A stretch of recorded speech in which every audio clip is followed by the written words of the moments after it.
తాజా అంశాన్ని చూస్తున్నాం. హైదరాబాద్ బంజారా హిల్స్లో ఓ రోడ్డు ప్రమాదం జరిగింది. ఆ ప్రమాదంలో ఇద్దరు మృతి చెందారు. బైక్ను వాటర్ ట్యాంకర్ ఢీకొట్టడంతో ఇద్దరు ప్రాణాలు కోల్పోయారు. దీనికి సంబంధించిన తాజా వివరాలు మా ప్రతినిధి రమేష్ అడిగి తెలుసుకుందాం. రమేష్, చెప్పండి, ఈ ప్రమాదం ఎలా జరిగింది, ఎవరెవరు మరణించారు?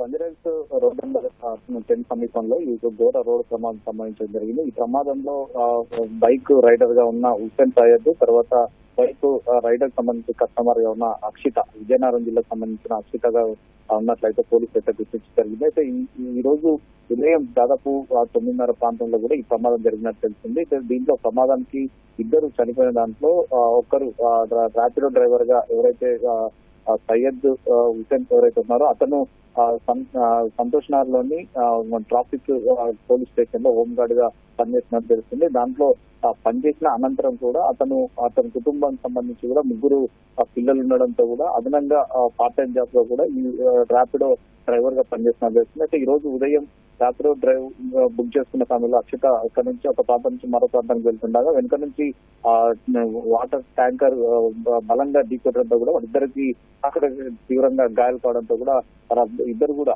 తీవ్ర రక్తస్రావంతో కూడా అక్కడే పడిపోవడం జరిగింది. వెంటనే స్థానికులు గమనించి సమీపంగా ఉన్న ఆసుపత్రికి తరలించడం జరిగింది. అయినప్పటికీ అప్పటికే మృతి చెందినట్లు కూడా అక్కడ వైద్యులు ధృవీకరించడంతో కూడా వారి ఇద్దరి మృతదేహాలను అయితే నిమ్స్ ఆసుపత్రికి తరలించడం జరిగింది. ప్రస్తుతం ఈ సమాచారం వారి కుటుంబ సభ్యులకైతే తెలపడం జరిగింది. కానీ ఈ ఘటనకు సంబంధించి కారణమైన వాటర్ ట్యాంక్ వేగంగా ఉండడంతోనే ప్రమాదం సంభవించిందని చెప్పి కూడా పోలీసులు ప్రాథమికంగా అనుమానిస్తున్నారు. అక్కడున్న సీసీ కెమెరాలు కానీ అక్కడున్న స్థానికుల నుంచి కూడా వివరాలు అయితే తీసుకోవడం జరిగింది. ప్రస్తుతం ఈ మృతదేహానికి సంబంధించి కూడా వారికి కుటుంబ సభ్యులు అందించిన తర్వాత దీనికి సంబంధించి ప్రస్తుతం అయితే కేసు నమోదు చేసి ప్రస్తుతం అధికారులు బంజారాహిల్స్ పోలీసులు అయితే కేసు నమోదు చేస్తూ ప్రస్తుతం అయితే దర్యాప్తు చేస్తున్నారు. దీనికి సంబంధించి దర్యాప్తులో మరి ఎవరి తప్పిదం ఉందనే దాని మీద కూడా స్పష్టమైన వివరాలు తెలిసే అవకాశాలు అయితే కనపడుతున్నాయి.